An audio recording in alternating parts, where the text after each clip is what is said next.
ខ្ញុំប្រកាសណាខ្ញុំបាទសូមជម្រាបជូនដំណឹងបុណ្យការបួងសួងផ្សាយមេត្តាដល់សពសត្វទូទាំងផែនដីនិងទឹកដីមហានគរខ្មែរ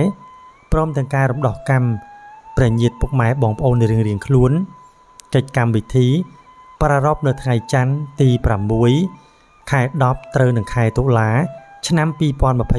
2025ការបួងសួងផ្សាយមេត្តានេះចាប់ផ្ដើមពីម៉ោង 9 តទៅ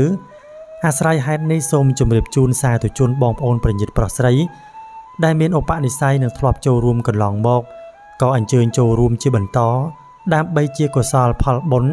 និងការផ្ដាច់កម្មពៀនិងការឧទ្ទិសមគ្គផលកុសលចិត្តនិងការមេត្តានៃធម៌ទាំងឡាយនិងបុណ្យទាំងឡាយដែលបានធ្វើហើយរួមគ្នាក្នុងការបួងសួងដល់ទឹកដីមហានគរខ្មែរឲ្យមានភាពសុខចម្រើននិងពិភពលោកឲ្យបានស្ងប់សុខសម្រាប់បងប្អូនពុកម៉ែមេមីងដែលមានបំណងក្នុងការចូលរួមនិងចាប់មគ្គផលអាចទំនាក់ទំនងតាមលេខទូរស័ព្ទ077 54 93 54 096 67 46 ការចូលរួមរបស់ពុកម៉ែបងប្អូនគឺជាកម្លាំងសទ្ធាជ្រះថ្លាដ៏ក្រៃលែងសម្រាប់ជួយដល់ពញាតិបងប្អូននិងភពផែនដីនគររបស់យើងទីតាំងនឹងការប្រារព្ធនៅកម្មវិធីបុណ្យបួងសួងផ្សាយមេត្តា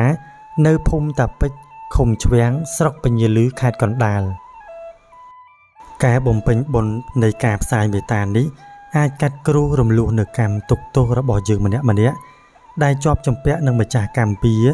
និងសាងកុសលផលបុណ្យដ៏ធំធេងជាបុណ្យដ៏ក្រៃលែងគួរដល់ការបំពេញដើម្បីឲ្យខ្លួនឯងមានអានិសង្សឆ្លងផុតនៅគ្រោះផ្កាយគ្រោះកម្មក្នុងពេលខាង